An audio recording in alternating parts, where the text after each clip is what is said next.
we discussed, what is it that each person thinks,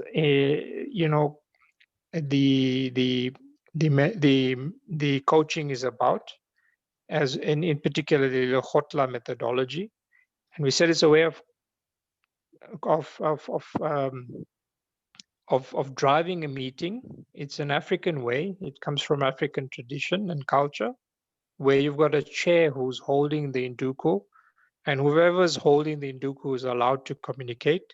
So the chief of the villages usually came up with this methodology so they could have everyone feeling as if they have an equal voice, as well as being able to control who is talking, and so that others can listen. There was also sentiment that there's very little experience or knowledge about what coaching is in the group, and how to adapt that life, our everyday life, to the coaching methodology. There's also sentiment that there's a lot of loss in terms of society having integrity and respect. And the perspective from the one individual in our group was that coaching is 1% inspiration and 99% perspiration. There was also a sentiment that there hasn't been much content really in terms of coaching shared uh, much in the morning session, which was more about introduction. However, I also feel that a big part of coaching is getting to know each other. And it's very important that you build this link and understanding, even if it's a client, that in order to coach, you got to get to know the person, and find how to adapt your coaching style to the individual that you're having as a client, or the groups that you're working with. It's very, you know, the sense as well is that the group has also got a downward feeling in terms of the, what's going on in the environment, a lot of death going on, a lot of negativity. And often then when there is some positive news that you'd hear, especially from government, the next day you will hear that, there was a lot of negativity and a lot of unknowns and fake news, if you can say, and skepticism that comes with it. So it's very difficult to find the positivity in the current situation where we are in. An aha moment that was shared from the morning session as well was the clear indication as to what coaching and mentoring is, which was given by Wezi, and that really for me outlined her expertise in the space. We also looked at, certain questions that we would maybe look at answering in the rest of the session today, is what the role of emotional intelligence is with regards to coaching. What are the character traits that would be required to be an effective coach? And can actually anybody be a coach? Those are the questions that we would want answered. Some of the expertise shared by Wesi in particular, as well as the other coach that we had in our group, was that coaching is about guiding and facilitating a conversation.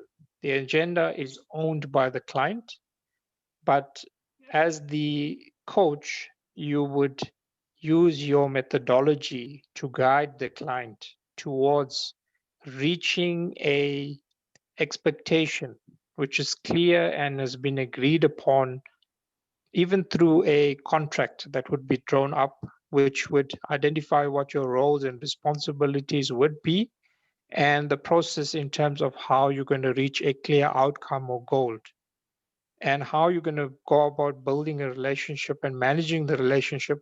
That would be more the responsibility of the coach, and the methodology that the coach would use towards reaching the goals that's been identified.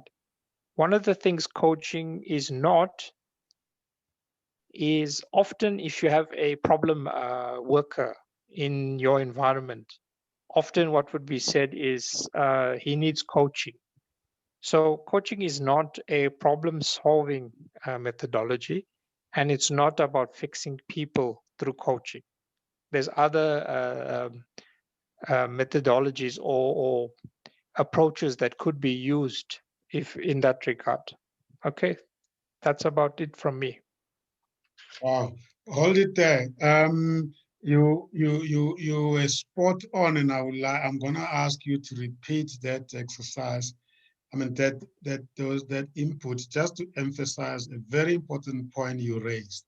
That one key aspect of coaching is to get to know each other. And I think it was designed that way, that we don't rush to give you content.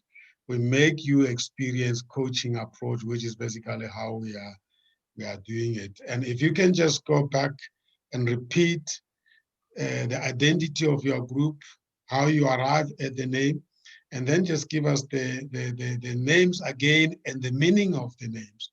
And I would like people to reflect on that, because it's when you take over a new client, if I may use that, although there's not take over, it's actually your partners. When you start a process and you are the coach, you are the trained person who knows the philosophy of coaching, the coaching model that you are using, and the approaches that you are using. One of the fundamentals of that relationship is not to rush into the actual coaching itself, but invest time in the first session and 2-3 sessions if it's a long-term coaching program, unless it's a once-off coaching program. Even then, it's absolutely important that you really get to know each other. And there's not just cosmetic. It has a meaning, it has a weight behind it, the identity that this person is associated with, even knowing why a person become known what they are known. Because somebody gave this person the name, there was a reason for it. And that forms the perspective of this person that we're going to have a partnership with. And we'll discuss that a little bit now. But I want you to go back and, just as a purpose of exercise, take us through the first inputs that you made about the identities of your group, why, and then also the names, so that people can listen attentively again. Okay, thank you, Sam. Okay, so the name that we came up with was Batu Bakoro. So the reason why we took that is our understanding of Batu Bakoro is it's like like a pot. So you put lots of different ingredients into that pot, and as through this process of, if you can think of we cooking something, you would get something new coming out at the end. So it's a new beginning. And also in terms of uh, the people in our group, we have individuals with different backgrounds and different experiences. We'd be putting all of us together inside this pot, and what we would want as an outcome would be, new executive coaches and knowledge being shared amongst each other. Also in terms of what's happening in the current environment with the COVID and lots of negativity and the new normal, we see this Batu Bakoro being the new dawn. It's a rebirth of how we do things and how we live our lives. So that's the background of how we chose the name. In terms of name meanings for individuals in our group, we had Rapula, which was named after the rains because of the time he was born.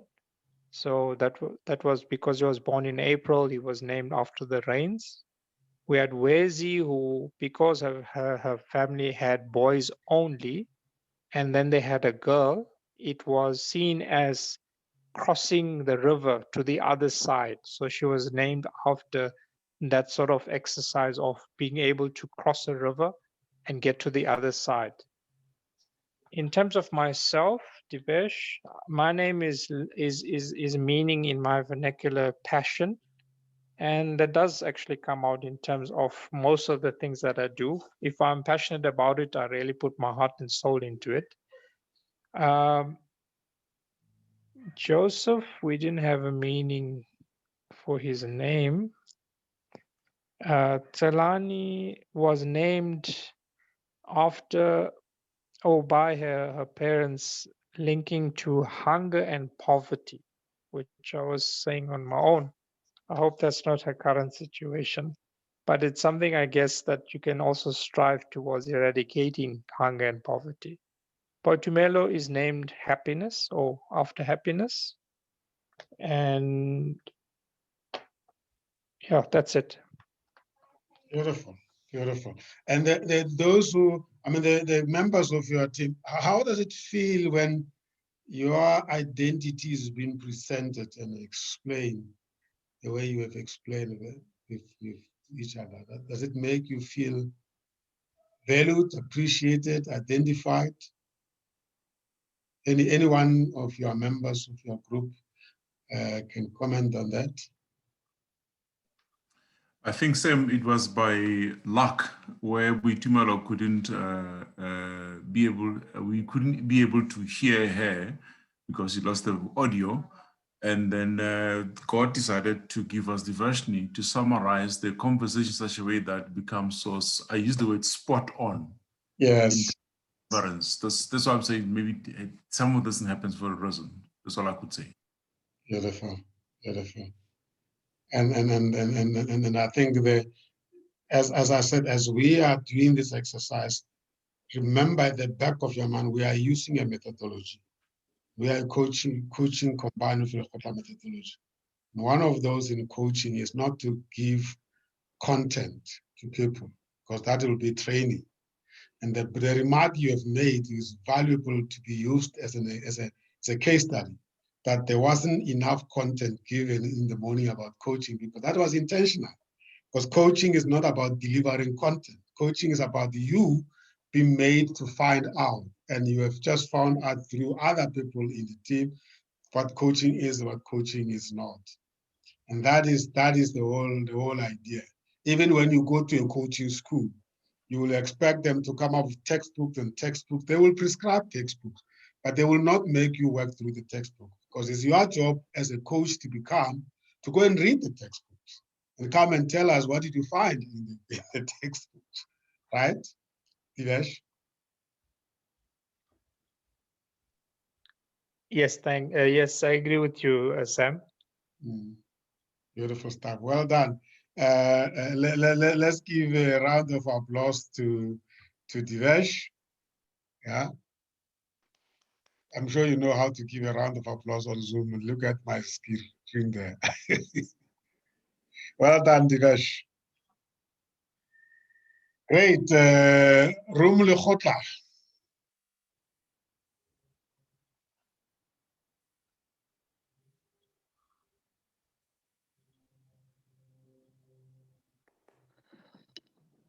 Yes. Hi, everyone again. Hi, Mike. I'll be the spokesperson of LEKGOTLA. Firstly, I will start with the introduction of the participants, or not delegates, or the members of the mini LEKGOTLA, of our mini LEKGOTLA. We had Ramabaga Abel Chimule. I don't know if I pronounced Chimula in a correct way. Born and bred in Rashengwe, but it was called Wudididi, if I'm not mistaken. He was named after his grandfather from the mother side, father to the mother. And the meaning of his name, Ramabaga, is man of reasons, a thinker. Yes. And he's currently the founder and the CEO of Noguma Bulelo, which deals with agribusiness and manufacturing. And the next one we have Patrick Nchwape, I don't know if I pronounce it correct, Nchwape Tsima.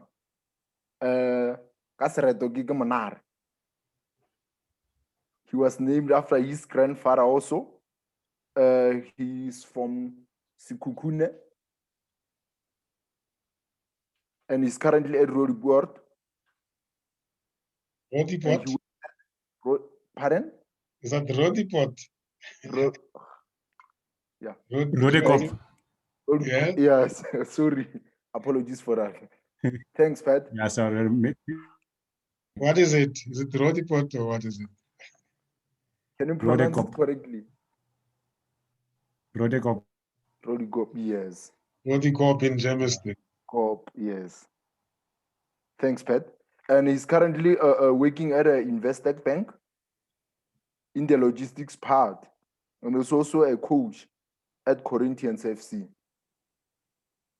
And number 3, we have Michael Malava, which is me, of course, from Limpopo, Amphahlele, currently in Bonaero Park, and an administrator at COMETSA. My names both don't have a meaning. So we have Tato Adelaide Malepe from Are you Bakersford. sure that your name doesn't have a meaning? Based on what I know, I'll investigate on But that. are you talking about Malava or Michael? Michael is an Angel according to Google. Yeah. It's an Angel. And Malava Malava is the same name. I don't know its meaning. means a trap. Oh. Okay. It means It's I'm a good at spelling that. name for a trap. You know, a trap that we use to catch mice. Correct. Yes, yes, Yeah. yes. And we have Tato Adelaide Malepe from Bakersford, from the royalty of Ramalepe. She's currently doing catering, and both her names don't have a meaning. And we have Lisivana Johannes Masinya, Lahajane Kisereto, named after his grandfather. And he's from Mokopane, but currently in Johannesburg, and works at Lioli Ceramica as the warehouse assistant and driver. And is also a writer and a poet, and busy with his, I think his 3rd book now, and also a portrait collector. And we have Maynard from Bakersford area, but in Boksburg now. He's in the corporate, a founder and CEO of Mycella Corporate Branding.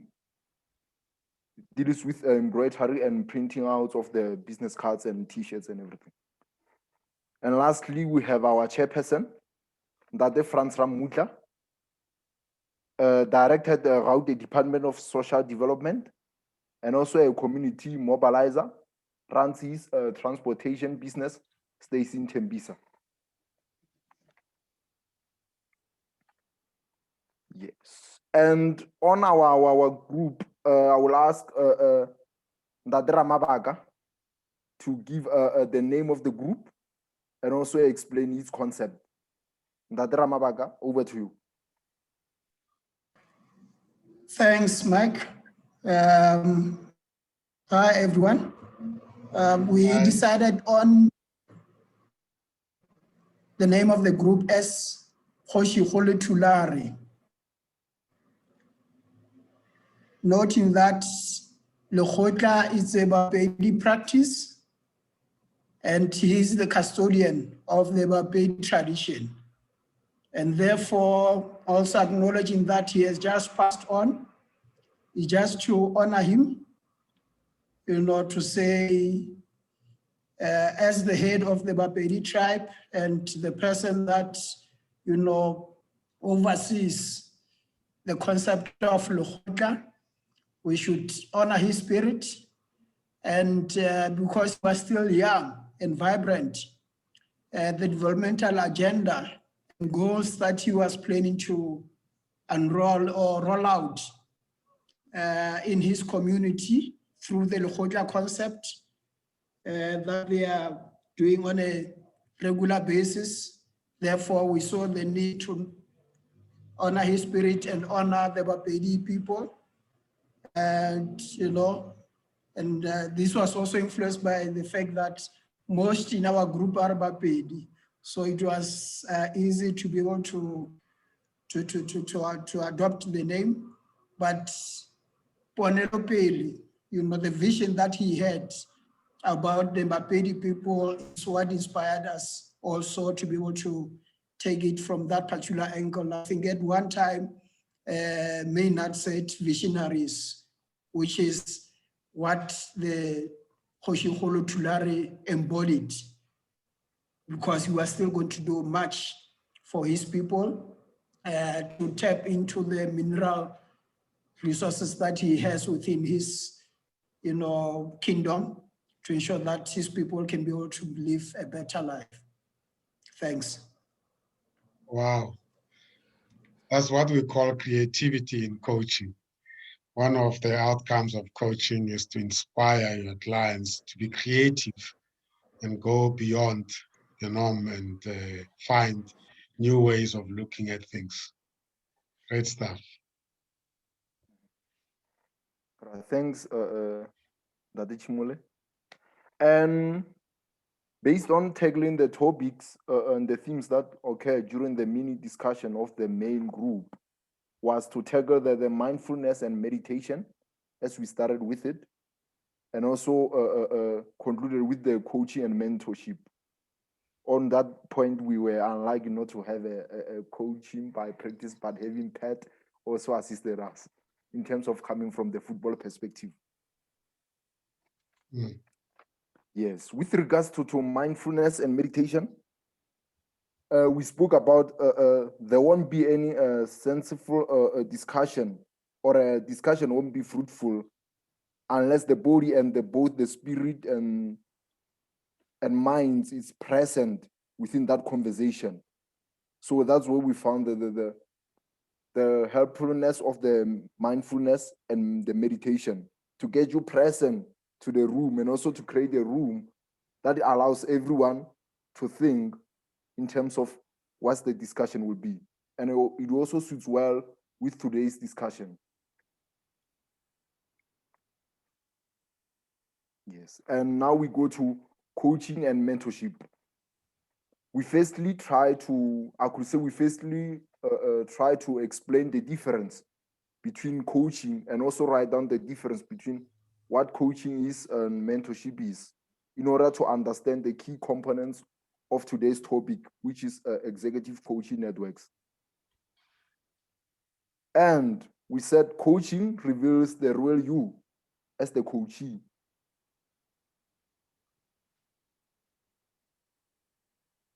Yes, reveals the real you. And also it makes you to do self-introspection in terms of what do you want going ahead, what do you want to achieve going ahead. And in terms of mentorship, a mentor, we could say it's somebody who will hold your hand and give you the right direction, together providing the relevant information to take you to that direction. Qualified coaches can assist me in that. Mm. Well said. That's spot on. Okay, thanks. And with regards to its value expectations, we came across that in terms of mentorship, it's more like giving you guidelines.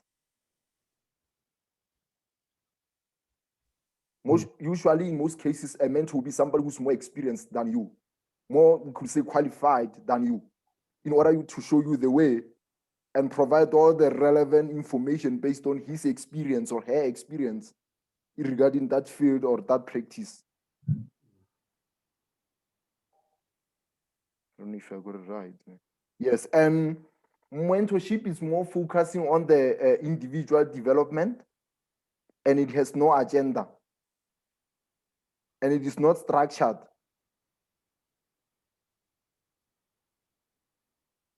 It usually focuses on the professional and personal success of an individual.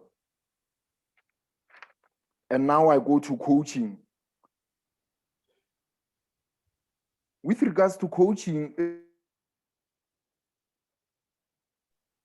and it creates a room for you to come out to the public with the confidence of being coached and get out of your comfort zone.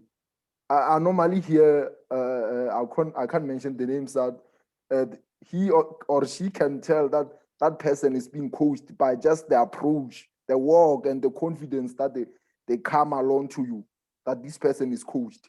So it's something like that people get out of their comfort zone to come into public with the confidence that they are coached, with the confidence that not really they know much, but they are willing to learn, and they're willing to create the environment to learn. Yes, and coaching is more like a coach walks the path with you and show you the different concepts of life and gives you a clear idea on how, based on the question that is raised on the session, on how to tackle some of the obstructions in life. And it increases the performance, and it has the specific agenda, not necessarily to write down the agenda, but it's the main thing of just highlighting a theme. That would be the topic of that session. Mostly, that theme can have the sub-questions within it or under it in terms of discussion. I think that's all that I managed to cover. Colleagues, do you want to add more? Great stuff. I can't believe you said there was nobody who was a coach in your team, but you come spot on with so much valuable input. Any comment from the colleagues from the Socio-Economic Tulare group?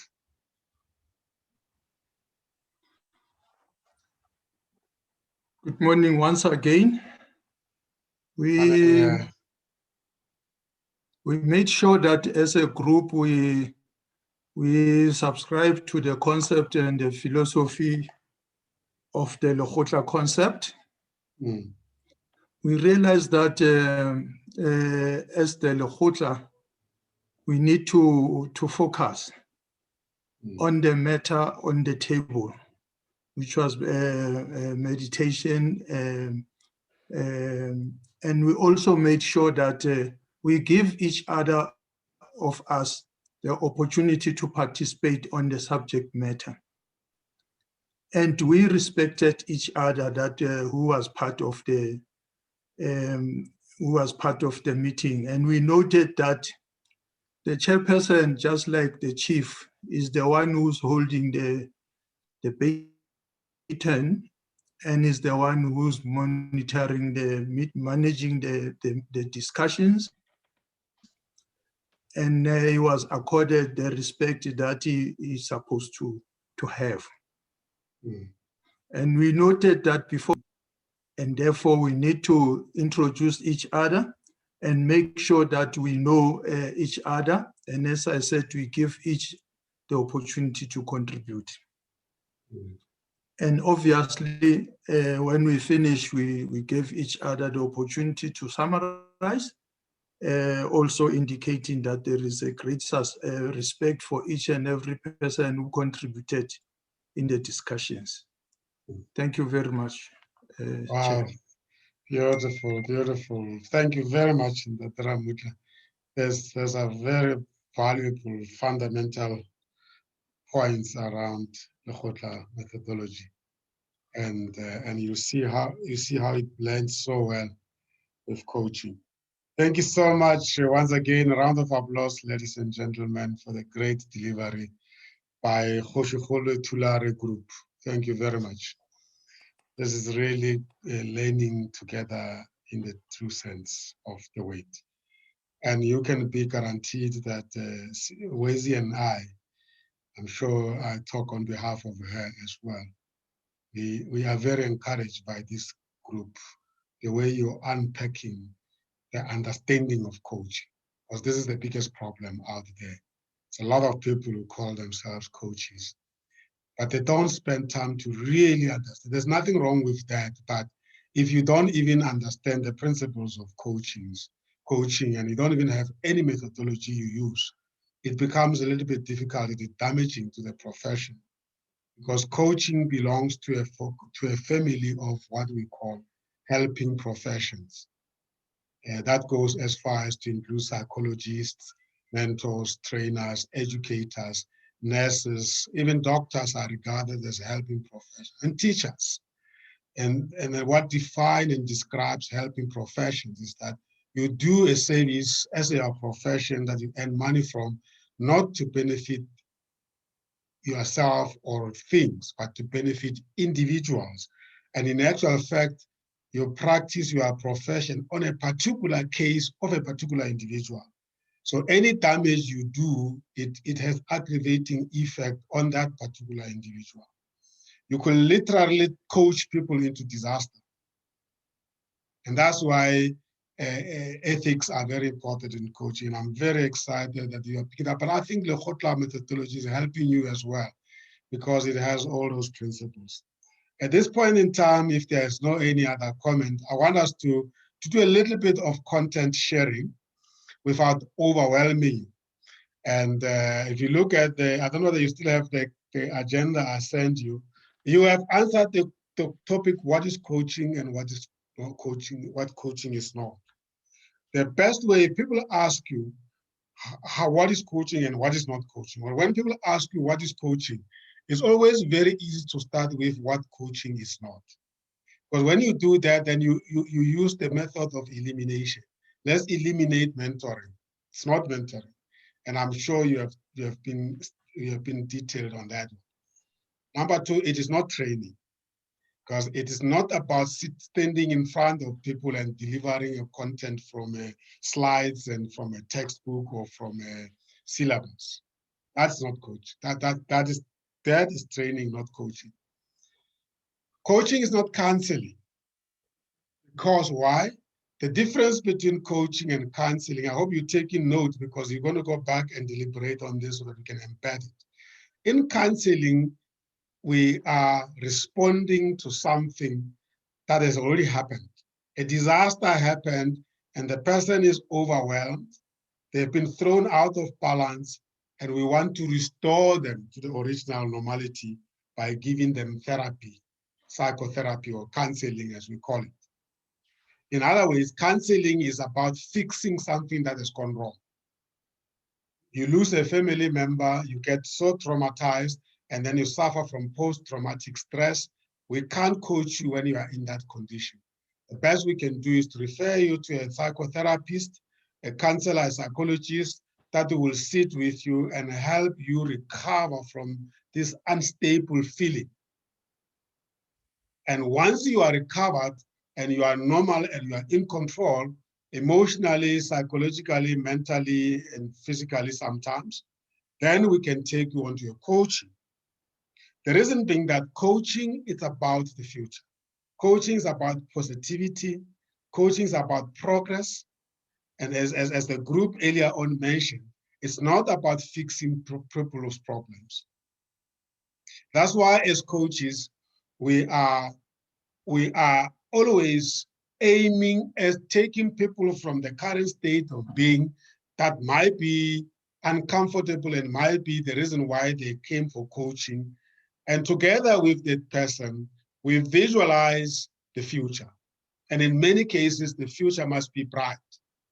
And once we have visualized the future, imagined it, attached goals, and this is what I'm going to do. And when I've achieved this goal, this is how it's going to look like. Then we coach you towards that. Coaching is not advisory. We don't give advice in coaching. Very, very important. And as a coach, you will find yourself a number of times tempted to give advice, especially if you coach somebody that is in the sector and industry that you know very well. Let's take example. If Ntate LEKGOTLA has decided to become a coach, and then he signs up a banker who wants to be coached by him, chances are that if he's not careful, he will find himself actually telling, advising. And this is disempowering from a coaching perspective. If you tell me what you do, it's as good as giving me fish but not teaching me how to fish. And that is discouraged in coaching. So your advice as a coach to learn to withhold the answer and just walk away from it. And some clients will want you to give them answer. Then you say, no, that's laziness. I'm going to help you to find the answer. I know the answer, but I'm not going to give you the answer. Let's say, for instance, I've observed you several times taking this particular path to town. And every time you use this path, the police stop you and give you a ticket. This is a real example. Somebody knows what I'm talking about. And then you say to me, but yeah, you know, I'm getting too many tickets. I said, really? What's wrong? He said, no. You know, I always drive just above 60 and, you know, my car is powerful. I can't keep it below 60 and they always catch me at 70. And I said, where is this happening? He said, this N so-and-so or R so-and-so, R24. And then I said, so what are you going to do about it? I know that the mistake you are doing is that you are using the same route and there are cameras on this route and your car always gets caught and you get tickets. But I'm not going to tell you that because otherwise I'm not helping you. So I'm going to ask you, what do you think? Is there any other route that you probably could use? That's much closer to giving answer. I'm helping you to think, but probably the best coaching question is that, what are you going to do about it? And then you say, I don't know. I say, why do you think you don't know? So I challenge the way you answer in a way of disowning the problem. It's a problem, so you must own the problem. That means you must spend time trying to figure out how I come out. I'm just helping you not to give up too quick. Basically, I want you to realize that you have many options. You don't need to use the highway. You can use the routes where you're going to be stopping and so that you don't collect these tickets. If you're driving a sophisticated car, I'm actually saying that, but you have a car with a cruiser on it, why don't you just put it on a slow cruise? As you were saying, the job of the coach is not to look for answers away from the client. The moment you do that, you may not find the answers. So advising is not helping people. It's actually, it's like you take a thorn out of the fruit, but you don't advise this person not to go back to the place where the thorns are many. Yeah. So that is the definition of coaching. Now, there is a coaching as a philosophy, and what we have been discussing up to so far is the philosophy of coaching. That is very easy to understand, and many people understand it, and that's why many people call themselves coaches. Because they've read about coaching, they understood it, and then they think they can coach. Ask many teachers and ask many professionals, they'll tell you that it's very easy to acquire our qualification. The challenge is in the application of the knowledge that we have acquired. And unfortunately, coaching is one of those professions that is an applied practitioner type of a profession. You can never go and study 6 months full-time reading books and attending lectures and be a good coach. And that's why when you go to a coaching course, day one, they make you coach. And that's exactly what we've done with you this morning. Day one, we applied, we made you check in, we made you introduce yourself, we made you meditate, we make you go into breakaway session and talk about coaching without having content. That is practitioner, that's practical. And you feel it and you sense it. And before you can coach people, you must be able to be aware of yourself as a coach. Because one of the powerful, most important outcomes of a coaching relationship or a coaching session is to make the person you are coaching aware of themselves. As my sister Wazy has stated, that you become aware of yourself. Once you are aware of yourself, then we'll help you to become aware of the people around you. Be able to pick it up when people are actually having issues or are bringing things to you, but they are not that clear. And then the next thing is be aware of your surroundings. What mindfulness meditation does, it gives you the power to develop what we call a concentration muscle. Most of us are breathing throughout the day, but we don't realize that we are breathing. When we put you onto a breathing exercise, you start to appreciate how beautiful it is to suck oxygen into your system. Because we make you say, and I feel like there's a load going off your shoulders. That's to say to you that it's not enough just to breathe on an autopilot. That's why you can experience heart attack, because your body is not receiving enough oxygen. And therefore, if you do sometimes in between the day do that, you help your body to suck much more oxygen, and it addresses that stiffness in your body. Where it started? In the mind. I must be aware that my body is breathing. I must be aware that my stomach is tight and then I'm not actually seated properly. So that is awareness. Then the next thing is, Swayze said, now that you are aware of yourself, you are aware of your environment, you are aware of your people, you are able to assert yourself in relation to other people, yourself, and the environment. You are able to intentionally manage yourself. For instance, if you know that you have a colleague that you become aware that he is irritable, and you are even aware of at what point he becomes irritable. Now you then going to manage yourself in the way that you engage with this person, and you are going to be observant. When this person's temperature is going up, you can see that he's sitting agitated, you will be able to pull back. Because of the advantage of that awareness of him that you have created.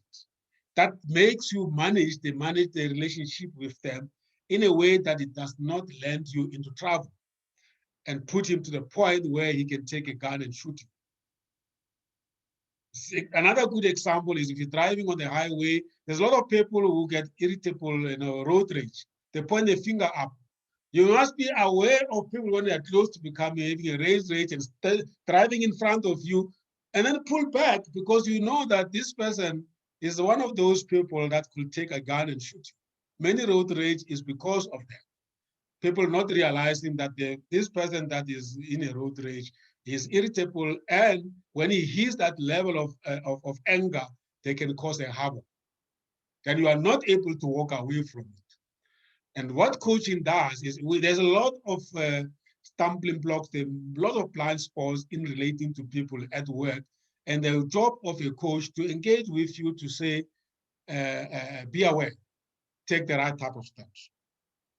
All right. So having moved from philosophy of coaching, we go now into the mechanics of coaching, which is what distinguishes good coaches from Me Too coaches. Here, there are 3 pillars of coaching that you must master. And if you have these 3 pillars, you have really now getting closer from moving away from philosophy closer to coaching. And that is the first pillar, which you have been doing the whole morning, is what we call a perspective.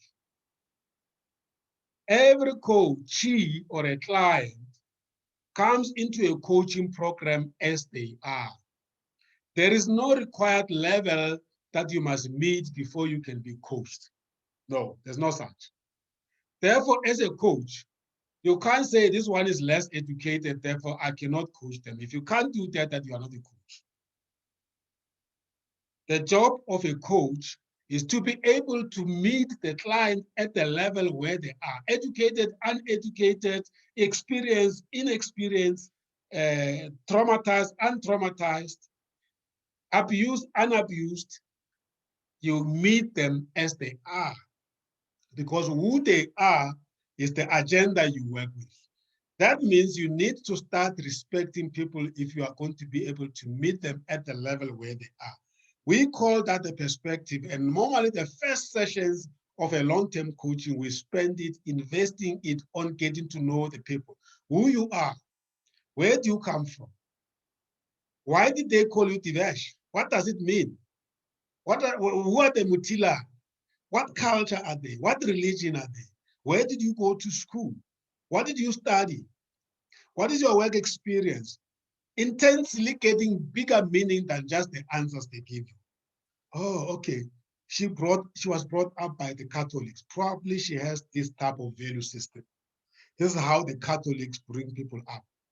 Oh, he was brought up by a single mom. So probably he hasn't had an opportunity to relate to men, the male gender. So probably he's very much domesticated in terms of work, because he's doing both, and I'm talking now traditional stuff, which is also an issue. Because there's a book called The Scripts People Play. Who you are is how you were brought up, how you were cultured, where you grew up, the language you speak. All those things, if you ignore them, somewhere down the line as you coach a person, you are going to hit blind spots. because these are powerful stuff. It's almost like you get a CV of a person, you say, yes, I see this is a CV, but can we drill down? When you do that, you know, by human nature, people don't like telling you about themselves because it comes out as being pompous. But in a coaching session, you give a platform for people to unpack truly who they are. And as they do that, you get to know what are the things that actually are going to influence them in going forward or currently. That is called a perspective. It's basically saying build a relationship. But in the way you do it is the next topic we're going to be talking about what it takes to become an effective coach. We'll talk about it. So I always say perspective. If I use my hands, let's say you start on the left side, you go to the right. So the left side is your perspective. You deal with that in the first 3-4 coaching sessions. You have understood this person, including the current problems and difficulties that they are going through, and not cosmetically, but deep. We'll come to that, how you go deep. Then I always prefer to jump the one in the middle because that is the body. I go to the extreme right and say the purpose. That is the next pillar of coaching. Coaching does not just happen for fun. We don't coach just for fun. There is a purpose to what we are coaching somebody to. That's why you must never coach a person without agreeing what this person wants to achieve. Because otherwise you'll coach about everything and you will never finish. So you need to sit down to say, this is the purpose of me coming into coaching, or these are the goals I want to achieve in the whole coaching program. I really want to become an all-rounder type of a general manager. Now that's very interesting. And indeed, the purpose must not be too narrow. Within that purpose of being an all-rounder, I said, specifically, what do you want to achieve? And then you will say, I want to be able to manage teams. And then I'll ask you, how will you know when you have achieved that goal? So you are engaging with the purpose, you're not just listing it. If you say you want to be an all-rounder of a general, can you tell me a little bit more? What does it mean being an all-rounder? There must be a reason for you to say that you want to be an all-rounder. That means there's something says to me that you are not an all-rounder, which means you have got development gaps, which is why you want to be coached. What are those gaps? What are the things that disturb you, and what do you think you're going to show up? How are you going to show up when you have become an all-rounder? And then you'll say, I will really be in command of my business among my peers in the industry. We will make results, we'll achieve progress. Then it's very clear what you want to become. So you have got the perspective, who you are, where you come from. You have mapped your future, your idea, your dream, your ideal. That's where I want to coach you to. Then let's come now to what many people call coaching is the actual process, which is the body, which in my coaching model is made up of a number of coaching sessions. And when we complete those coaching sessions, that is like now you're building a house. The purpose was this plan, house plan you have. This is the house I want to plan. The perspective was the fact that you don't have a house. Now, the actual building of the house is the actual coaching itself, and that's what many people call coaching, but that is just one small aspect of coaching. You need to have this philosophy, this framework, and now know how to conduct the coaching session. That is what we call the coaching process. Where now, Mike will book a session for me, or we'll meet with a client. We'll start with getting to know them, what we call chemistry session. And then we agree on how many sessions we're going to have. We do proposals in terms of how much it's going to cost you, how often we are going to be meeting, how many sessions, as I said, we're going to meet, where are we going to be meeting, who organized the appointments, in many cases, the client himself or herself. And then we will meet once a month over 12 months. And then we are really now in a coaching process. Every time during those coaching process, we keep on reminding ourselves, remember what we are coaching you to work. If in the session you decide to coach, you have got a problem, something different, and I say, yes, we will tackle that, but we must always keep on bringing you back to what I'm coaching you towards. Or if there's a really serious upset in your situation, we have to revisit the coaching purpose, and we need to document that so that we are justifiable that we are now we have now changed the coaching process. Now, the actual coaching itself, which is the actual session itself, is also the same as the coaching program, where you have the perspective, the process, and the purpose. Because I don't know what happened between the last session and today's session. You are still going to tell me what has happened by way of checking in.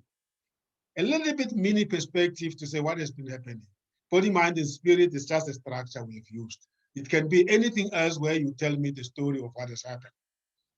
But I just chose body, mind, and spirit because it makes you to talk about everything, and it makes me focus on you rather than talking about other people. Here's a very, very important point as well. Coaching is about the person you are coaching, not their company, not their family members, not their friends.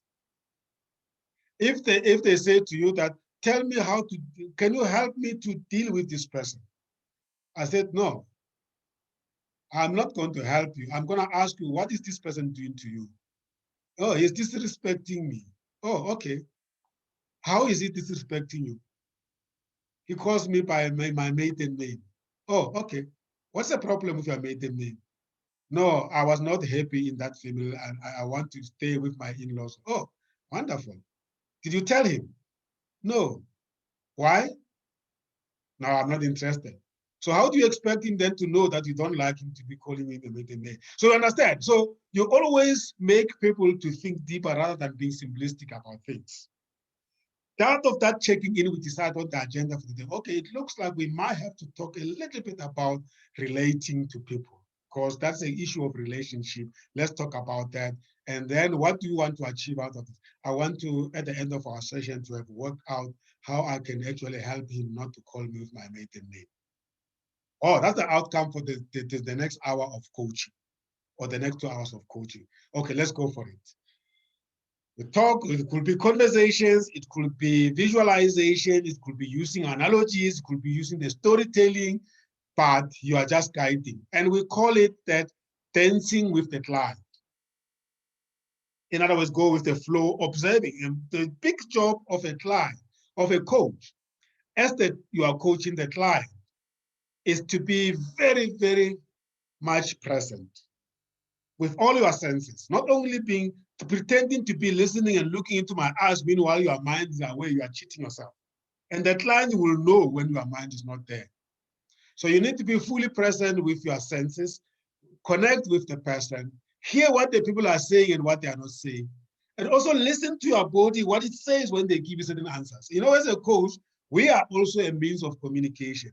Sometimes the client says something and it evokes certain emotions inside yourself. As a good coach, is to respond to that, to say, you know what, can I share something with you? And then if they say yes, he says, you know, when you were giving me that answer, I felt my stomach tightening up and I felt turbulence in me. And something is not right. My energy connection with your energy connection is not right. What do you think it is? And then sometimes you get surprised. They say, wow, I'm amazed that you felt that way. I was a little bit not sure of myself telling you that story. And then you drill deep and say, what does that story say to you? Say, yeah, that brings old trauma in my life.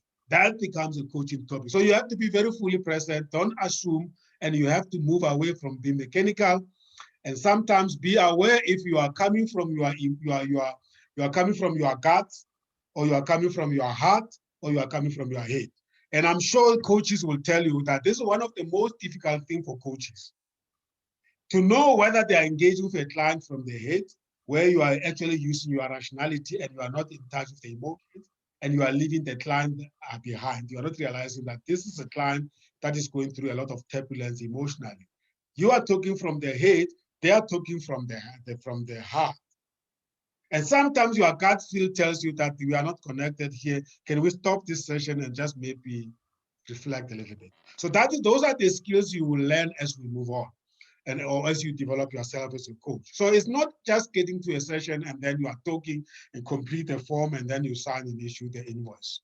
It's deeply entrenched in your relationship with that client to get to know even how they behave, how they think, and how they show up. That is called coaching process. At the end of the session, then we check out. You can also check out in your own way, where you ask people, how was the session? How did you like the session? But we have done, in the LEKGOTLA, we have structured it because we found that these 5 questions are very powerful. You almost like assess the situation. We say, confirmation. What was confirmed by the session for you? A person will say, wow, sure. It's a real confirmed that I've actually chosen the right career. I thought I was in the wrong career. Oh, wonderful. Then it means we've done something. Secondly, we say that we want to know at what point during the session did you experience the light bulb moment, aha moment, the point at which the penny drops and then you said, wow, phew, I thought I knew coaching, but this is something else. Wow, this is great. It's an aha moment. You are enlightened. You are happy.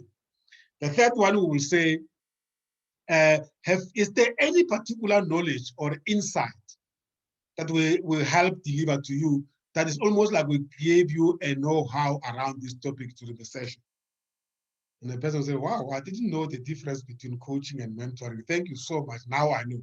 Sure, I was really not liberated.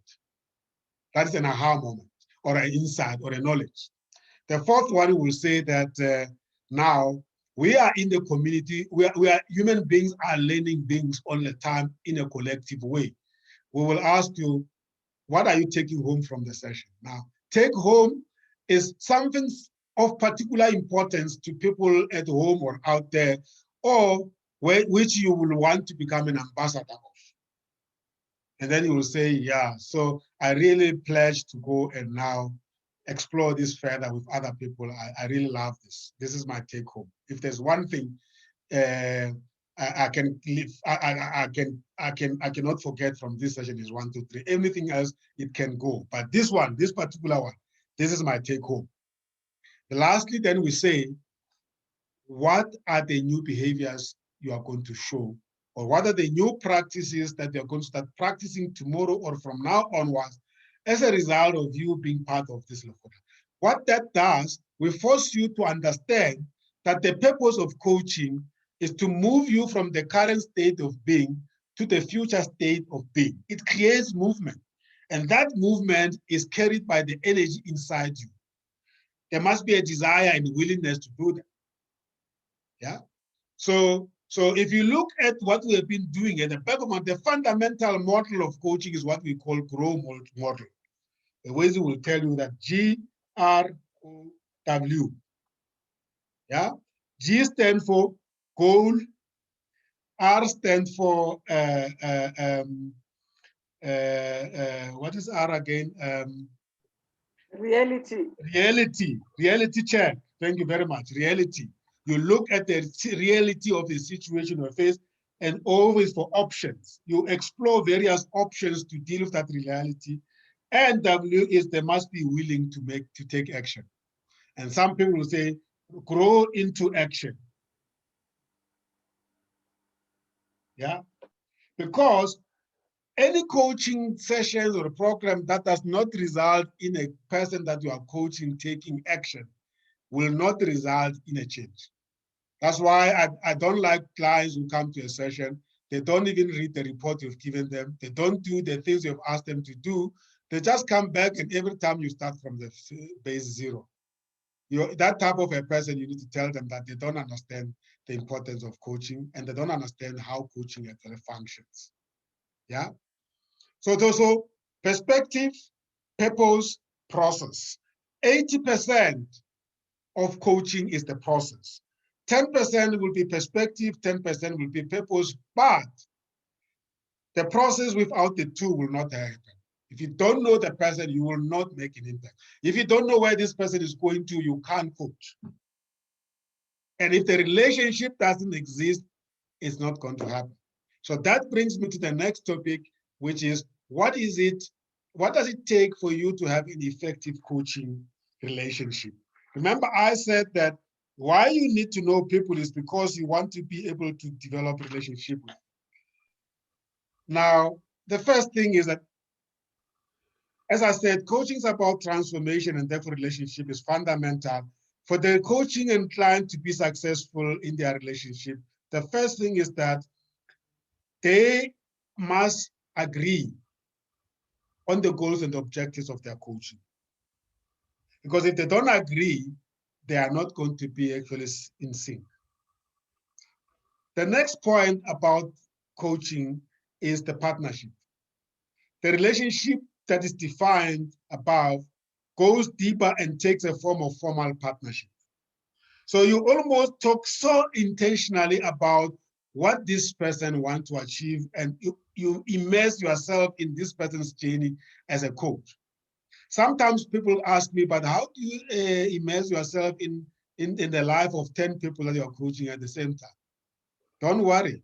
We are trained not to be emotional in our relationship. Once I'm done with you, I move on to the next. It's almost like saying, how does a funeral undertaker bury 10 people in one day? Because the fact is that the funeral undertaker does not come and cry at every funeral. Because if he does that, he will have hang-ups. Yeah? So they are professionally trained to respect the fact that you are in mourning, to bury your person with dignity. Once they are done, they pack everything, they say goodbye, thank you for the business, they move on to the next level. We're not saying that coaches must be unemotional, but we are saying that don't become part of the emotional problem. Then you can't help a person, because then you're going to sink them even deeper. So it's a partnership. So that means that the coach and the client are in the program together. And this is irrespective of the fact that the main beneficiary is the client. And this is very important. I'm in partnership with you, but I understand as a coach that the main beneficiary of this relationship is you. Of course, as a coach, I benefit, but the focus is you, the client. If I've managed you to solve the problem of your relationship with your company, and your company is still having a stinky culture, that's not a problem. I've helped you to deal with that stinky culture and influence it. If you can influence it, then you are effective as a coach person. So no coach will be happy when the client is not successful in achieving her or his goals. The third point, very, very important, is ethical issue as well, is confidentiality. Very important. Coaching is a very serious and personal intervention in personal and professional development. Yeah, this chapter will stay with both the client and the coach for the rest of their class. You don't even tell the client, the spouse, what you discuss with the client in the coaching. It's up to the client. If the client wants to share with their boss, that's fine. Or if you feel very strongly that you want to share with the boss, then you need to get the permission from the client. It's only in few circumstances where we will defy this confidentiality. And these are two cases. It is when the client self is facing a distraction by the problem that they are faced with, and it will devastate other people around them. Let's say if somebody is suicidal, you cannot tell the people around the person that this person is suicidal. Secondly, is when the actions of the client is going to cause damage to other people, the public or their colleagues. For instance, somebody who is stealing confidential information from the company to give it to competition. When you pick up that as a coach, you are obliged to report it or challenge the client to stop doing it. Otherwise, you will report them.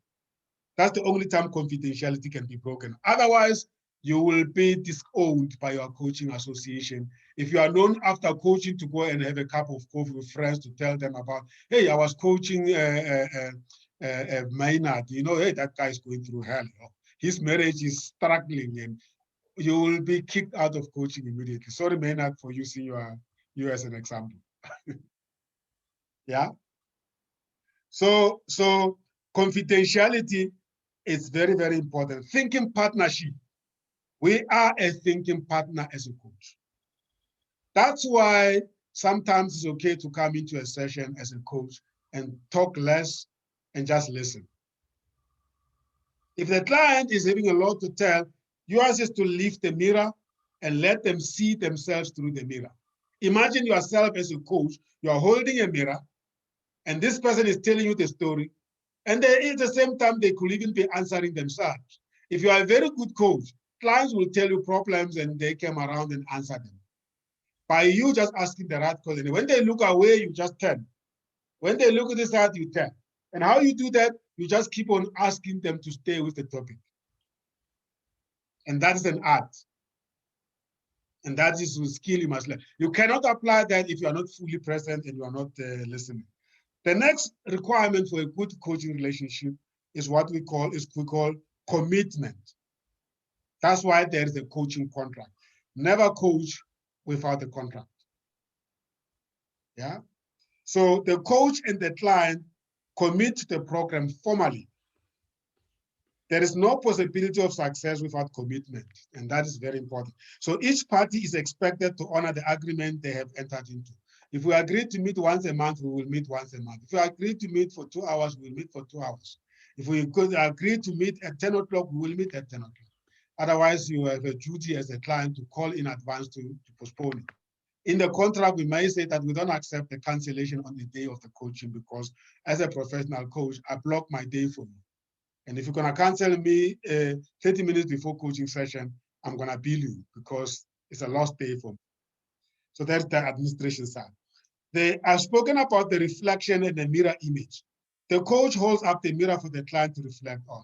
So you don't feel forced to talk. Don't feel forced to challenge. Sometimes just listen. Sometimes people come to you just to listen and acknowledge them, affirm them. Yes, where they go off the rail, enlighten them. So you are the mirror image of your client. And that's why when the client fails and you are coaching them, you ought to be worried as well. Not to blame yourself, but to say, why didn't I see this? How couldn't I help this person? The other requirement is observations. The coach is not only expected to be present with the client, but he or she must also observe the state of being of the client and create awareness for him. I see you sitting next to me and you are holding your shoulders like this. Are you stressed? Yeah. I can hear in your voice that it's buckling. What, are you okay? You know? You got animated when you were telling me about it. This sounds like it's something that you like most. Tell me more about this. So the clients present the agenda. They come without an agenda, but within 15 minutes, the client themselves is created because you are working with them. It's like you're putting them through the dry washing machine until they're really through the issues. The other requirement for successful coaching relationship is trust.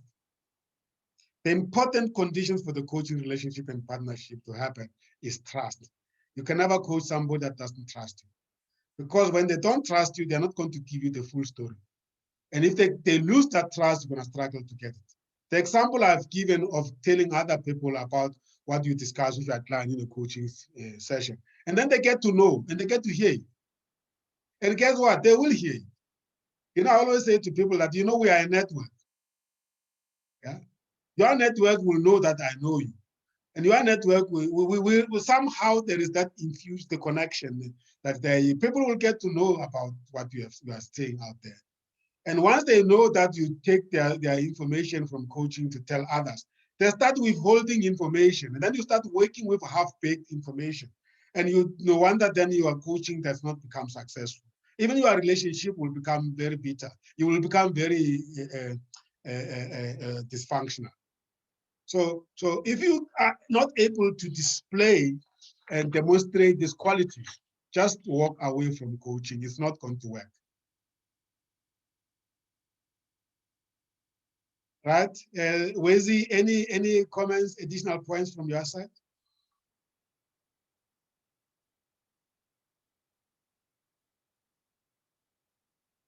Sister Wezi? Yeah, no, you've said quite a mouthful, Sam. I just have got one point to bring forth, and the differentiators which we have in the coaching relationship, that is between you and the client. The differentiators, they include authenticity. So it means that now both of you have got to be authentic in how you present yourselves in an engagement.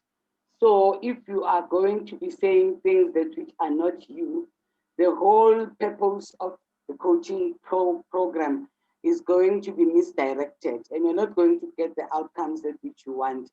And you also, as the coach, when you are authentic, the client tends to understand your intention, because you are presenting yourself as you are. like Sam has indicated, sometimes you sit with a client and you see the client has got a troubled face.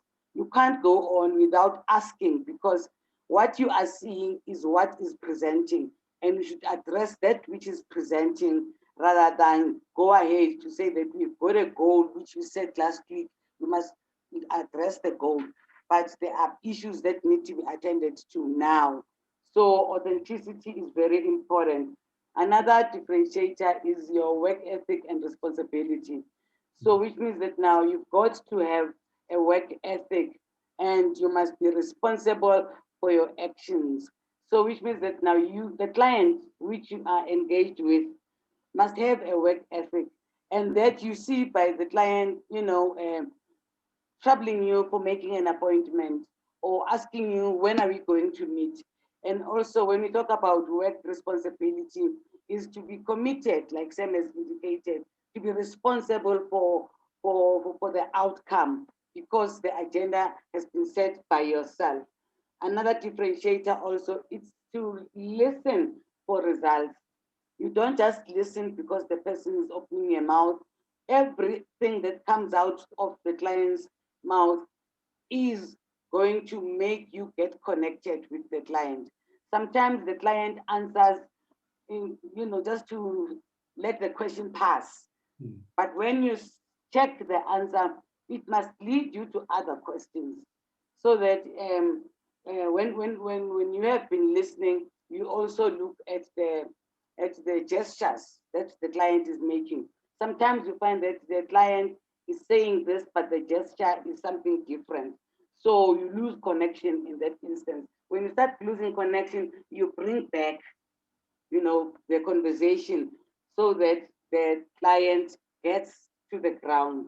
And then also the other part, the other differentiator is articulating yourself with impact. Now, when you articulate yourself with impact, you don't want to confuse the client. And when the client is responding, the client must also be articulate. And that actually results in an impactful engagement between the coach and the coachee. Some other, and another differentiator which I like is that of being humorous and also giving humor. So when the client is being humorous, you must accept that humor. And also when you give humor, the client must accept it as such. And that you will only get to know once you have collected all the history from the client, the background, gender, culture, the class, race, what makes me tick. And by so doing, you actually get to know the client's worldview, so that when you are engaging with the client, you already have the background of this client. And hence, you know what to be humorous about, and you know what humor the client is going to receive. And lastly is gratitude.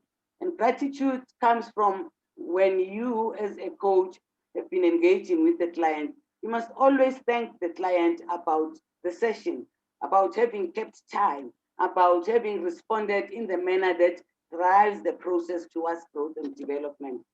Unlike when you say that, yeah, no, today didn't go well, we'll see next week, or we'll see next session. It doesn't work like that, because time has been spent, thinking has been spent, all resources have been wasted for this session. So it's important for you to show gratitude. Likewise, you should expect gratitude also from the client. If the client at the end of a conversation doesn't say thank you or doesn't show any gratitude, you must query yourself, and then you must actually ask questions. Did we meet the expectations for today? This is very, very important.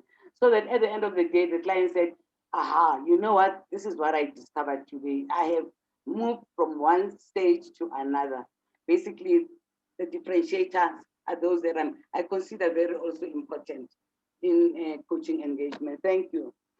Thank you so much, Wezi.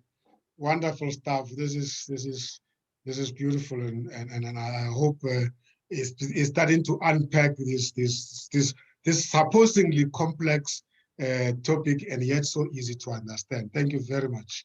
That's helpful, and I think we are enriching each other now, because this, if you understand this, is when you start reading books around coaching, it is going to simplify this phenomenon. And by the way, for your interest, coaching is the youngest profession in its current form. I mean, I was looking at the ICF, the International Coach Federation. It's only 25 years old, and one of the founding fathers, Whitmore, Sir Whitmore, I think he only passed away in 2017. Coaching is as a generic, it's been there for a very, very long time. But in this current form, where it's really growing as an industry and a sector, is really very young. And so you are not totally away from where everybody else wanting to be. So it's good to get it right up front, and also realize that it is actually quite a very powerful profession to follow. It is quite expensive to be trained as a coach, but nothing stops you from studying, and we have created a platform for you. Those of you who have done Lekgotla, all the Lekgotlas, Mr. Ramutla, you could almost regard yourself as a coach, because you have all those philosophies in there. And in actual fact, the association with COMETSA helps you, because we use the Lekgotla methodology for facilitation, especially one-on-one and teams. But obviously, we can't call it coaching. It's a coaching methodology. Great stuff. We're getting closer to our lunchtime. I have shared with you something here called the focus of attention. This one is very important for those of you who want to associate with coaching in a work environment. Now, here we're talking about when you go into a coaching, especially if you are going to be coaching in a company, you will almost come across the clients that are supported by a company financially, or they are responding to a company's program and they want you to help them to deal with it. So the complexities are a little bit more there than just coaching somebody who came independently from outside. So Hawkins and Showett had this model. It comes from the psychotherapy, and it's been adopted in coaching as well, that you start with the focus of attention to define your body of coaching.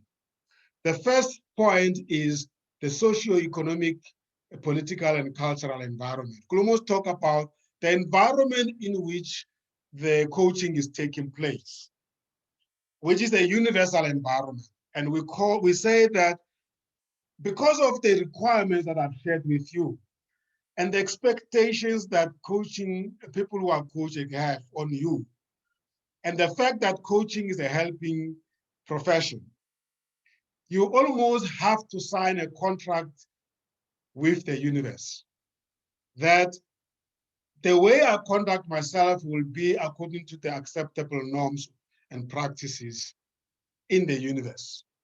In other words, you can't take your coaching expertise and go and coach a group of mafia to break banks, right? So you need to know what you can coach in and what you want to coach in based on your own value system. So if you decide to become a coach, you need to say, will I be the type of coach that will be associated with coaching behavior, conduct? Am I really understanding the bigger environment in which my organization finds itself? And what are the dynamics in the environment in which this person I'm coaching comes from? Let me give a practical example. Somebody who comes from the arms industry, they deal with a different environment to somebody who comes from hospitality environment. But they are environment. They have values, they have got cultures, they have practices. So you need to know if your value systems are against a particular culture, a particular environment, a particular situation that is outside your control, you can easily say, listen, I've signed a contract with the universe that I will coach in these situations. I won't coach this one. And you must tell your client that looking this and this one, I'm not going to be able to do. That's the focus of attention. Or you might coach people to be able to reconcile with the bigger environment. The second focus of attention is your own organization. If we coach you and you're working for an organization, there's no way we can detach you from what is going on in your organization. The policies of your company, the type of the products your company is doing, your company's relationship with its industry and environment, the policies, as I said, the structures, the processes, the systems, all those we are going to have to always keep it at the back of our mind, unless we want to coach you away from that environment. Even then, we still have to know what is it that we are coaching you away from. So that is the second focus of attention. The next focus of attention is your relationship with your coach, as we have said. That relationship is also crucial to the body of coaching that you are finding yourself in. And that's why if you don't like a coach that is assigned to you, you have a right to say to your company that try and find me another coach because this particular coach and we are not really aligned. You don't have to tell that coach. If you feel the relationship is good enough to do it, that's fine. But in principle, a client can decide that they don't want you and they don't have to explain themselves. And us as a coaches, we also should not take it personal. If you are well trained, you will know some of the reasons you may not want to know them. So it's very, very important. And by the way, also as a coach, you can also fire yourself from a coaching relationship. Firing in a good way, in other words. You will close it up and say, let me recommend another coach because I don't think I'm the right coach for you. I'll give you a practical example where I was coaching a woman and her life took a turn and she started having relationship problems. And then I realized that she was uncomfortable telling her problems to a male coach. And we discussed it and we said, okay, let me find my female coach, associate coaches, and let's swap.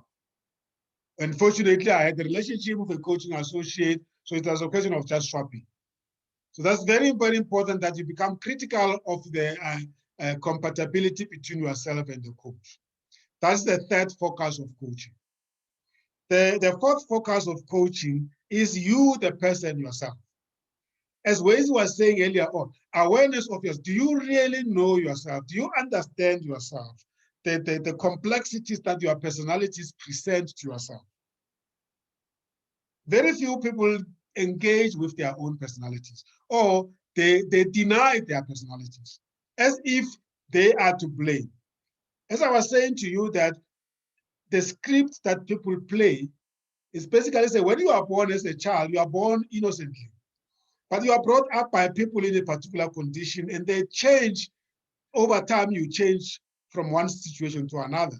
If you grew up in a shepin, in a family where there's a shepin, and then later on in your life, you find that that shepin culture is making it very difficult for me to be a CEO because I cannot really be orderly. It's something that really you didn't have a choice as a child, but it had made who you are, and you must reconcile with that fact and get the help to deal with it, but you cannot disown that fact. So be preoccupied, and mindfulness and meditation actually helps you because you become in touch with yourself when you are in a quiet place. There's a lot of people out there, they can never be with themselves because they just grow up always being with people.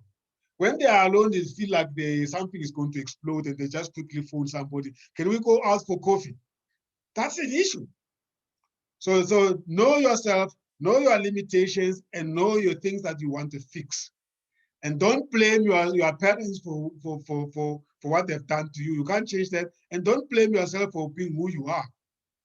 That's why your identity was very crucial. That's why we wanted to know, why were you named this? What does it mean? It's people that will really bring you up, that gave you that identity, and it shaped who you are. Great. So that was the focus of attention. The other focus of attention is the coach and the coach himself. What type of a coach is this one? What life experience do they have? You know, what are the value systems? Can I relate to them? Are they open about who they are? Because sometimes we will never reconcile, but we'll be open about it and then we'll work around it. So nothing should be kept unpacked. Yeah. And then, of course, the other focus of attention I always recommend, when somebody brings a problem they have in a company, before you rush taking sides and trying to solve the problem, ask them the interventions that they've tried and why they failed. And what did they learn from those interventions? Is there anything we can better? Rather than rushing to take them through a coaching problem, Focus of attention. What did you do about this situation? Why did it didn't work what you did, and what did you learn from it? What can we better from there? And there we also then use what we call, in terms of focus of attention of the client themselves, and also the situation and interventions, the personal SWOT analysis. It tends to reveal so much for the people, because always people know SWOT analysis as a SWOT analysis of a company. They never do SWOT analysis of themselves, and they never look at themselves critically. So they never actually then benefit from who they are and who they are not. So that's a very, very important focus of attention. I thought I should bring that. And the model by, the Hawkins and Short, they are actually recommended for insights there. And then lastly is what we call the three-cornered contract. Normally, coaching is happening on the basis of two-party contract, which is me, the coach, and you, the client. We agree to enter into coaching. I coach, you pay me. We don't have to report to anybody. In a business, unfortunately or fortunately, that is different, because normally you are referred to by a company and they are paying for your coaching, and they want to know that there's results that they are benefiting, they are getting. There's a return on investment. So we'll have a three-cornered contract: the coach, the client, the company. The company pays the coach for coaching the client, and the client receives the benefits of the coaching, and the client, as a result of that coaching, deliver good quality to the company. However, we must not confuse, when we talk about the client in coaching, we're not talking about the company that is paying, we're talking about the person you are coaching. To distinguish between these two, using the word client, we talk about the client company. Basically, we're talking about the company that the client works for that will benefit indirectly from this client that you are coaching when they become better in the way of conducting themselves. Otherwise, people use the sponsor, but the sponsor does not necessarily mean that it's your employer. It could be any other person that is paying you for your coaching. And the sponsor may not necessarily be as interested in you as the company might be that you work for. And that is called the three-cornered coach contract. And then there will be what we call a master coaching contract. This is in the case where a company comes to COMETSA and say, we want COMETSA to provide coaches for us. We're going to keep you for 1 year to 2 years. We have got about 15 executives or even more. And every now and then we need a coach. We come to COMETSA, and COMETSA assign a coach to us, or give us 3 coaches, and we make our executives to choose the coach that they want to work with. In that case, we will sign what we call a master coaching contract, which is actually regulating the relationship between us, COMETSA, and the company we are coaching in. But we will still demand that there is a three-cornered coach contract, because in that case, the person that signed on behalf of the company will be the line manager, because the line manager is responsible for the performance management of this client that we are coaching. Therefore, we want them also to state their objectives and expectations from a coaching program. That will be then, so that will be a master contract within which you find the three-cornered contract. And then therefore, in that circumstances, two-party contract will fall away. It's not necessary. Great. So I've given you a lot of articles where I've written about these things, and there's a lot also on Google. You just Google what coaching is and what coaching is not. You'll get thousands and thousands and thousands of writings around it. And don't get confused. There's no one universal. There's only broad framework of defining it. So you will also, when they will become a coach, you will have your own definition. But the ICF definition of coaching that I've given to you in those attachments, it is really what we orientate ourselves towards, because ICF is an authority internationally, together with other bodies like European Mentors and Coaches Council, COMETSA in South Africa, Coaches and Mentors of South Africa. Every country has got a coaching association, but as I said, ICF is the biggest, and they work very closely with PricewaterhouseCoopers. They do a lot of research, and we all go and sharpen ourselves. And once you have qualified as a coach, you've got a certificate from a coaching company that is recognized by ICF or any of these bodies, including business schools, by the way. They also have to register with association. Then we do what we call credentialing. You have to work towards credentialing, like they do in psychology, in nursing, and other professions, where you every now and then you go and renew your credentials. I think in social work as well, that is also being a practice. So you can't say I'm qualified, I've got my certificate, I've coached for many years, so now I don't have to do anything. You are expected to continue doing your credentials. You move from basic to PCC, and then you move to MCC. Professional certified coach, master certified coach, based on the number of hours you have coached and the number of the years of experience you are acquiring. And then lastly, you are expected as a coach to attend supervision at least I will say 4 times or 2 times a year at least. And then ideally 4 times a year. That means once a quarter, you come to a session like this, which is basically what I imagine this executive coaches network growing into, whereby now we can become a supervision body where coaches come together and share their practical experiences. We discuss their cases without mentioning the names of the clients, so that we remain relevant to the clients. And then, of course, and this is also one of the big whip on class, you need to read. Things change every day, and you need to read books, attend conferences, attend workshops. Your clients will know when you are up to date or when you are really outdated. And they'll just walk away from you. They won't have to tell you, but they will walk away from you. And write opinion pieces. We are now together here. I expect you to be writing a lot of posting on Facebook, on LinkedIn, on all the social media platforms. Nobody will ever say, Shemi is just a beginner. They will actually be excited, say, hey, we are getting more people really fascinated about coaching. It's in our interest of us all as coaches to develop more coaches, because every now and then we get more demand for coaches.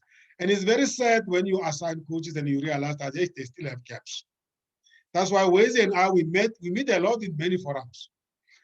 And it's beautiful, because now when I need an executive coach, I know exactly what she's developing herself all the time. I don't have to think twice. Portia doesn't even have to call me. She'll just say, Wesley, we're looking for your profile because there's a company that needs our coaches. So you are a brand as a coach. I will stop there. And then we are out by 5 minutes from break. Can we spend 5 minutes just comments, and then we will go on to break? We're going to break you away into groups again. And then there are 2 people that are unassigned, 3 people are unassigned. I don't know who they are. Who hasn't been assigned? Tell me, please, so I can assign you. Who hasn't been assigned to the 2 groups? Okay, we'll see it when we go back to the groups. Any comments, any reflection? Otherwise, we will then quickly go for the next meditation, mindfulness meditation.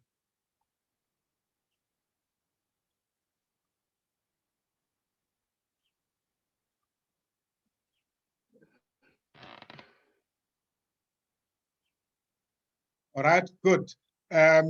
Let's get ready for our breakaway rooms and then lunch. So what I suggest is that we had lunch for 1 to 2.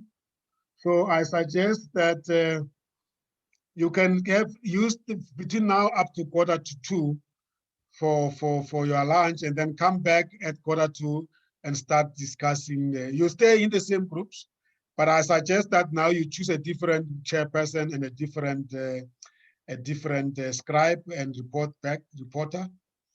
And then you will come back into the main room at 3 o'clock. There is a document that I want you to refer to if you have seen it. It's on your links, called 7 Recommendations for Running a Coaching Enterprise. That's a very, very important for those who wants to later on to practice as entrepreneurs. Just look into it and maybe discuss it in your groups as well, as part of these deliberations. All the points I'm referring you to on Part 1 to Part 3 of my articles on the Forbes Coaches Council, we have covered all those things in in the discussions that we've been having and also what I've been sharing. So basically that means that after lunch, you go into your lekgotla, and then you will come back at 15 hours, and then we have a coffee, and then we will then go into the main lekgotla for report back and checking out. But if you finish in time, the better, because then we'll have more time to do more meditation and more time to also reflect in the main room. So we will let you go for lunch at 1:45, go back into your room, and then I'll keep on coming into your rooms and encourage you to try and not overstay your time. And hopefully by 2:30, 2:45, you should be finished. So you don't have to spend your whole lunch. You can maybe meet in your breakaway rooms and agree. It is in your advantage really if it comes to a push to work throughout your lunch, because we really want to make sure that you go out of this the hotel with a lot of inspiration and insights from coaching. Can we get ready for our next meditation? Sam, can you please repeat the title of that article? 7 what? 7 recommendations for running a coaching enterprise. Okay. If you don't have it, it's fine. I could actually make sure that we scan it to you later after the event, because I might not have sent you the link of it. Alternatively, I can scan it now, send it to Mike to forward it to you. Maybe let me do that, right?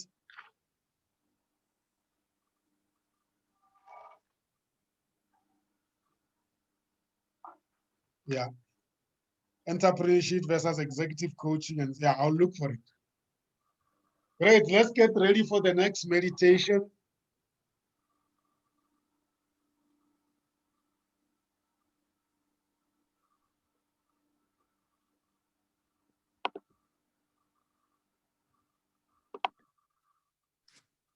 So, sorry, Sam, I don't have it also. I'm Okay, that's fine. I will scan it and send it to Mike to distribute. Cool. Great. Day 2, Home Base.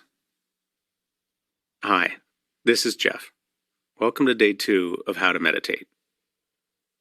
Although meditation helps us relax, it's also a kind of exercise for the mind. It builds up very specific mental muscles, and one of these is concentration. Concentration is the ability to choose what we want to pay attention to. The big idea here is we don't have to let our minds be unconsciously hijacked by just whatever comes along. If things are hard, we don't need to wait for outside circumstances to change. We can change our inside circumstances immediately by paying attention to a different part of our experience. This is a huge insight.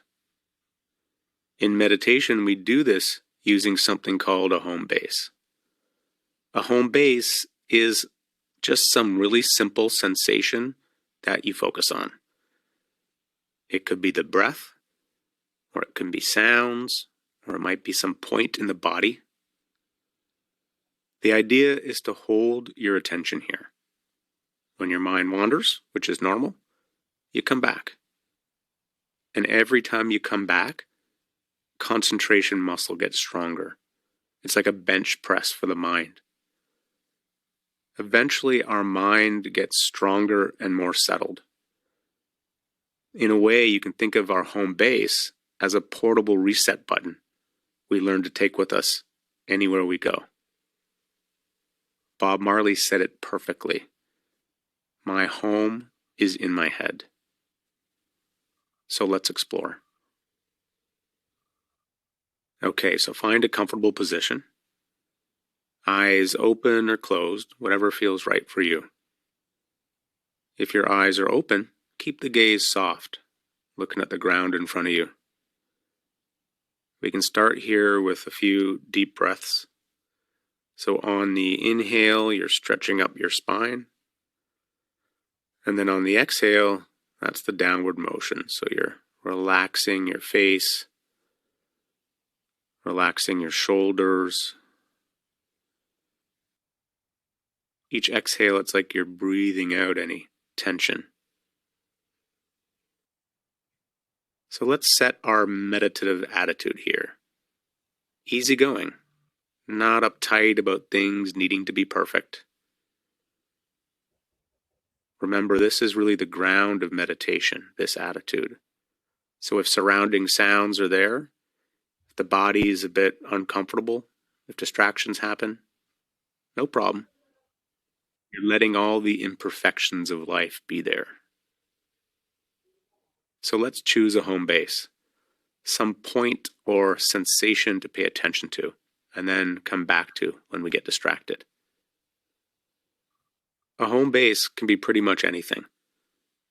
A lot of people really like using the breath as their home base, so we'll start here. For the next little while, try to notice the soft feeling of the breath at the nostrils, or maybe down in the throat, or even at the belly, and see how you enjoy it. Try this.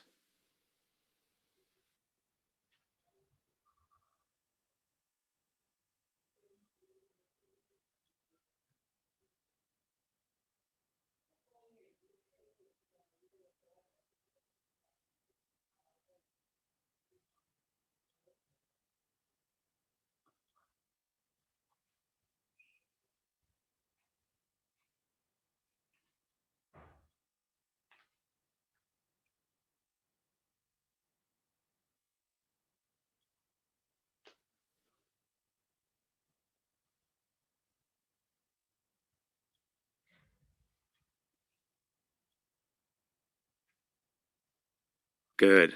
As you're doing this, see how into the feeling of breathing you can get. So you're practicing enjoying the breath too here, appreciating the simplicity of not having to do anything else.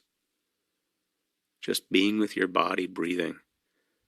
When your mind wanders, you gently come back. And remember that wandering and coming back is what meditation's all about. Every time we do this, we build up our muscle of being able to pay attention to what we want in life.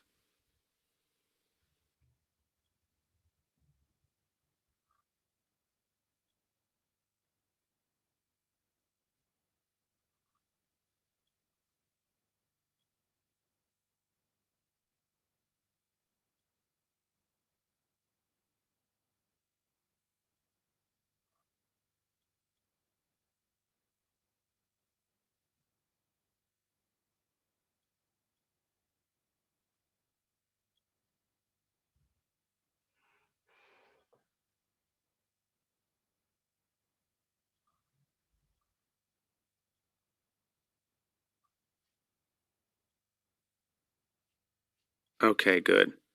So if for whatever reason you prefer not to work with the breath, that's totally fine. We can always choose a different home base. Maybe the feeling of warmth in the hands, or a point in the belly, or even sounds in the space around you, like the background sound of a vent or a fridge. If you like, choose one of these other options, and then see how into it you can get, into the listening, into the feeling.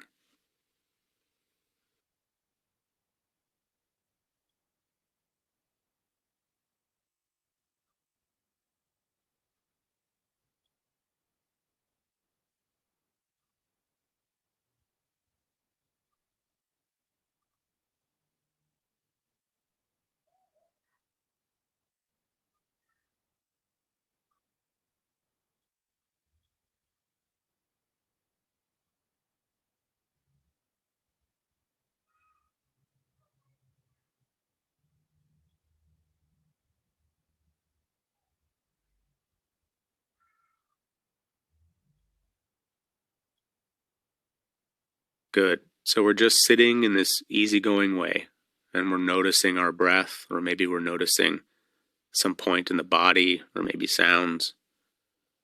And you're just seeing if you can get kind of into it. And the mind wanders, you come on back.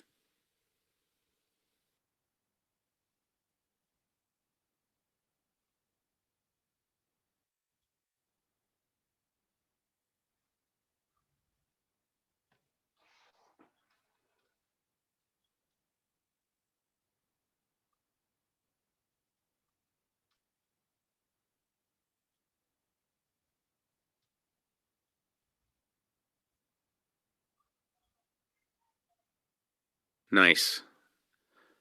So for the last little bit here, you can stop paying attention to your home base and just completely drift.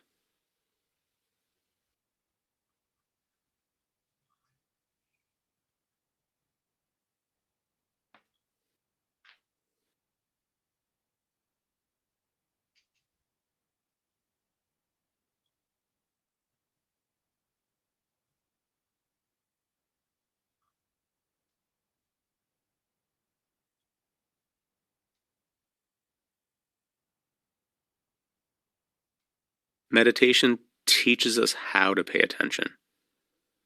What do you want to fill your attention with in life?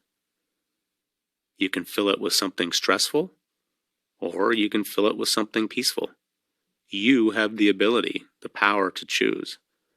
Nothing is more important than that, more important than our fundamental ability to pay attention. What you pay attention to becomes your life. When you're ready, open your eyes. So if you like a particular meditation in this course, you can save it to your favorites by tapping the heart icon on your screen and come back to it anytime.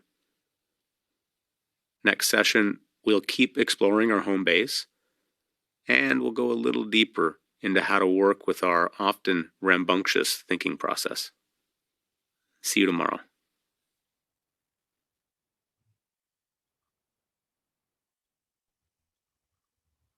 Okay, right.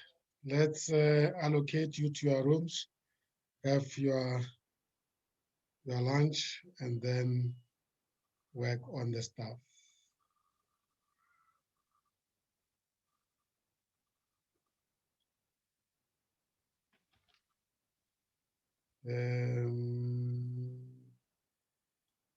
What's happening to the rooms? Let me just quickly close. Okay.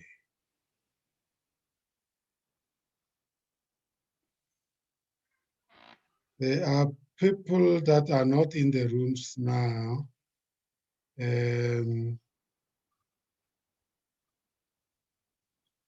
Let's see.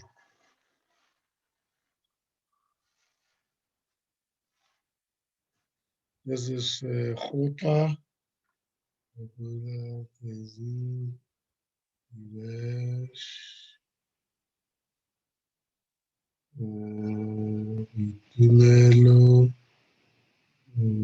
Khota,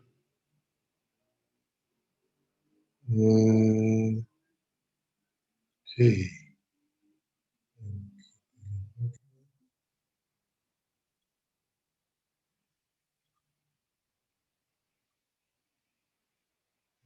Okay.